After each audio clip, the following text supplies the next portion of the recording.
5 choses que j'aimerais revoir dans One Piece. Salut à tous, c'est Akagami et aujourd'hui je vais vous faire la liste de 5 choses que j'aimerais revoir dans One Piece. Si cette série de vidéos vous plaît, dites-le moi dans les commentaires et on pourra en faire une deuxième partie. Merci à tous ceux qui me soutiennent et bonne vidéo. Les chasseurs de primes. Introduit dès le chapitre 3 de One Piece avec Zoro, les chasseurs de primes étaient une très bonne idée de la part d'Eiichiro Oda lors de la première partie de One Piece. On avait un groupe qui était en recherche de gloire, d'argent, voire même de justice, à l'instar de Yosaku et Johnny, et c'était vraiment bien. Je trouve ça dommage que Oda ait abandonné cette idée qui rajoutait une pression autour des pirates. Ça rajoutait un autre groupe indépendant dans One Piece, et j'espère que Oda les réintroduira dans l'œuvre si ce n'est pas trop tard. Im-sama.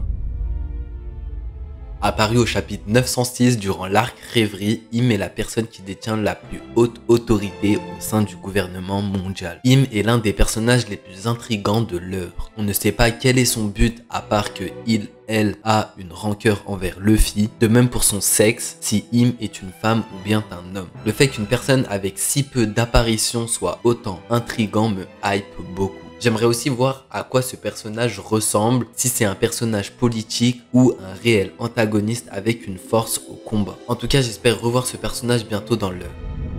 Les moments comiques. Malgré qu'on soit à la fin de l'œuvre et que ça va de plus en plus être sérieux dans le manga, qu'est-ce que les moments comiques me manquent? Les bons moments sur le Sunny avec des vannes de Luffy, Usopp ou bien de Chopper étaient le prime de One Piece au niveau de l'humour pour moi. J'espère que Oda réintroduira ça dans l'œuvre avant la fin du manga. Des arcs qui changent. Vous connaissez Oda, il aime bien créer ses arcs avec des parallèles. Skypiea Zoo, Arlong Park, Île des Hommes Poissons, mais le plus gros parallèle pour moi reste Alabasta, Dressrosa. Des îles avec deux organisations, le Baroque Works d'un côté, la Don Quijote Family de l'autre, dirigées par deux corsaires, Crocodile pour Alabasta, Doflamingo pour Dressrosa, Luffy qui rencontre un de ses frères à chaque fois, Ace à Alabasta, Sabo à Dressrosa, mais il y a un arc où le scénario n'était pas le même. Amazon Lily. Et j'ai trouvé ça bien de la part d'Oda de changer de registre. De base, Luffy arrive sur une île pour délivrer les habitants de l'antagoniste qui est à la tête du pays. À Amazon Lily, l'antagoniste tombe amoureux de Luffy et l'arc prend une toute autre tournure. Une prise de risque de la part d'Oda, mais j'ai bien aimé car on ne s'attendait pas à cette tournure durant cet arc. J'aimerais beaucoup que Oda nous resurprenne dans les prochains arcs, par exemple à Elbaf, où il pourrait ne pas faire combattre Luffy par le boss de l'arc. Difficultés scénaristiques.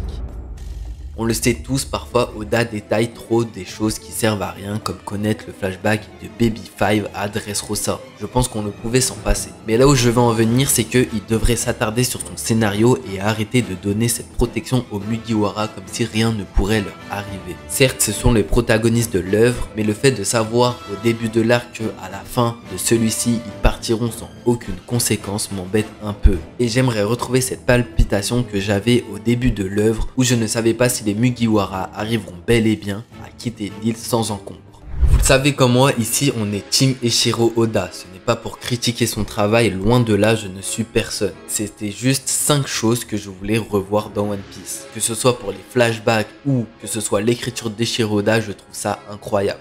Après 25 ans, Eiichiro Oda est toujours au top et je lui en remercie. Je pense que j'ai fait le tour de toutes les choses que j'aimerais revoir dans One Piece. Dites-moi en commentaire si vous êtes d'accord avec moi sur certains points ou non. N'hésitez pas à vous abonner à ma chaîne et je vous dis à vendredi prochain pour une nouvelle vidéo sur One Piece. C'était Akagami, je vous souhaite une bonne journée, une bonne soirée. Allez, ciao!